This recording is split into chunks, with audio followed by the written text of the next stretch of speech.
प्रश्न, आप श्रृंगार करना भी बंद करते हो? आभूषण तो स्त्री की शोभा होती है। इज्जतदार व धनवान के घर की बहू बेटी की तो इसी से गरिमा बनती है। यह आपका असूल यानी नियम जचा नहीं?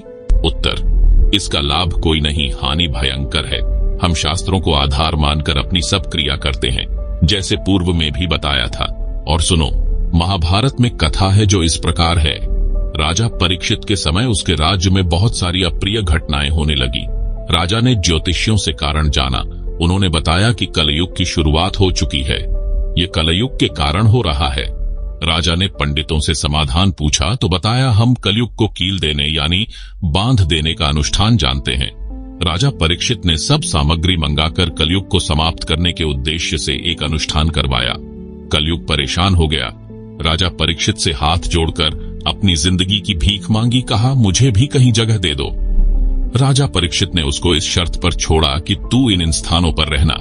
नंबर 1, शराब सेवन करने वालों के पास। नंबर 2, स्वर्ण यानी गोल्ड में। नंबर 3, जुआ खेल में। नंबर 4, वैश्याओं के पास। एक दिन राजा परीक्षित शिकार करने के लिए वन में गया। जंगल में गहरा चला गया, रास्ता भूल गया। राजा ने सिर के ऊपर स्वर्ण का मुकुट पहना था। कलयुग मक्खी बनकर राजा के सोने के मुकुट पर बैठ गया। एक ऋषि साधना कर रहा था। राजा ने आवाज लगाई कि ऋषि जी, मैं मार्ग भूल गया हूँ, मुझे मार्ग बता। ऋषि साधना में व्यस्त था, कोई उत्तर नहीं दिया। आप सुन रहे हैं जगत गुरु तत्वदर्शी संत रामपाल जी महाराज द्वारा लिखित पुस्तक धरती ऊपर स्वर्ग का, पेज नंबर 19। कई बार ऐसे ही कहा परंतु उत्तर नहीं मिला। कलयुग ने राजा की बुद्धि भ्रष्ट कर दी। राजा को अभिमान हुआ कि मैं राजा हूँ, यह एक सामान्य व्यक्ति मेरा अनादर करके अपमान कर रहा है। कलयुग के प्रभाववश होकर राजा ने एक मरा हुआ सर्प जो उसने ऋषि की कुटिया की ओर आते समय कुटिया से थोड़ी दूरी पर देखा था, उसे तीर में टांग कर लाया, ऋषि जी के गले में मृत सर्प डाल दिया और चला गया। उस ऋषि के बच्चे को जो खेलने दूर ऋषि बच्चों के पास गया हुआ था, बताया कि आपके पिताजी के गले में राजा परीक्षित ने मृत सर्प डाला है। लड़का कुटी पर आया और पिता के गले से सर्प उतारा और राजा परीक्षित को श्राप दे दिया कि राजा परीक्षित, तेरे को आज से 7 दिन बाद तक्षक सर्प डसे, तेरी मृत्यु हो जाए। 7 दिन के बाद राजा परीक्षित को तक्षक सर्प ने डसा और मृत्यु हो गई। इससे स्पष्ट है कि जिसके घर में वह शरीर पर सोना है, उस पर कलयुग का दुष्प्रभाव रहता है, जो परेशानी का कारण बना रहता है। अन्य हानि सोने की। नंबर 1, चोरी का भय। समाचार पत्रों में पढ़ते हैं, एक बहन सोने की मोटी चैन गले में पहने हुए थी, उसमें एक मोटा पिंडल लगा था। शहर से घर की ओर लौट रही थी। 2 व्यक्ति एक मोटरसाइकिल पर आए। एक ने चैन को पकड़कर झपट्टा मारा। मोटी चैन थी, टूटी नहीं, गर्दन में गड़ गई, जख्म हो गया। दूसरे ने कहा कि ले चाकू, गर्दन काट दे। यह सुनकर उस बहन ने हाथ जोड़कर जीवन की भीख मांगी। चैन निकाल कर दे दी। वे भाग गए। बहन मूर्छित होकर गिर गई। लोग इकट्ठे हो गए, अस्पताल में ले गए, इलाज करवाया, पुलिस बुलाई। जब वह बहन होश में आई तो चिल्लाई कि मारो न मुझे, चैन निकाल लो। फिर अचेत हो गई। जब ठीक हुई तब सारी घटना बताई। कर लो दिखावा। सोना जिसे धनवानों की बहू बेटियों की गरिमा बताकर नरक ढोते हैं, वही जान का झाड़ बन गई। गरिमा सड़क किनारे अचेत मिट्टी में पड़ी थी। आदमी उठाकर अस्पताल में ले गए, नहीं तो गर्दन से रक्त निकलता रहता, मर जाती। 30 वर्ष के आसपास आयु की बहन कानों में मोटे मोटे छल्ले यानी बाले पहने हुए थी।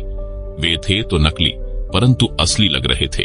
वह ट्रेन के इंतजार में स्टेशन पर खड़ी थी। 2 झपट्टा मारों की नजर उस पर थी। जब रेलगाड़ी आई, गाड़ी में चढ़ने वालों की भीड़ बढ़ गई। वे दोनों उस खिड़की के पास आ गए जिसमें वह बहन चढ़ने के लिए खड़ी थी। भीड़ बहुत थी। बहन डिब्बे में प्रवेश कर गई। सीढ़ियों तक डिब्बा भरा था। गाड़ी 2 मिनट में चल पड़ी। उन दुष्टों ने एक एक कान का छल्ला पकड़ा, झटका मारा, कान फट गए। दोनों ट्रेन से कूद गए। गाड़ी ने स्पीड पकड़ी ही थी। वह बहन चिल्लाई, तब तक ट्रेन दूर जा चुकी थी। डिब्बे के व्यक्तियों ने गाड़ी की चैन खींची। लुटेरे तो जा चुके थे। उस बहन को अस्पताल में ले जाया गया, इलाज करवाया। तब उस बहन ने बताया कि ये कानों के बाले यानी छल्ले नकली थे। यह झूठी शान का दिखावा भी दुख का मूल मंत्र है। आप सुन रहे हैं जगत गुरु तत्वदर्शी संत रामपाल जी महाराज द्वारा लिखित पुस्तक धरती ऊपर स्वर्ग का, पेज नंबर 20। सोने को त्याग देने का लाभ। न चोरी का डर, न झपट्टा मारों का भय। यदि सब जनता हमारे की तरह सादा जीवन जिए तो घर स्वर्ग बनेगा ही बनेगा। भारत देश विश्व के धनी देशों में प्रथम श्रेणी में खड़ा होगा। कारण, विश्व में प्रत्येक देशों की जीडीपी सोने से बनती है।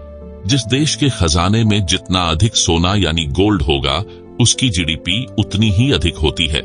अंग्रेज भारत पर राज करते थे, बहुत सारा सोना सस्ते में ले गए, जो उनकी जीडीपी को ऊंचा बनाए हुए है। भारत के मंदिरों में सैकड़ों क्विंटल स्वर्ण रखा है, जो किसी काम नहीं आता, अंधश्रद्धा के कारण रखा है। उसे सरकार के खजाने में जमा कराया जाए, सरकार मोल लेती है। भारत का रुपया अमेरिका के डॉलर के बराबर हो जाएगा। उस सोने की कीमत से धार्मिक अनुष्ठान करवाए जाए, गरीबों की मदद की जाए, ताकि दानकर्ताओं को पुण्य मिले।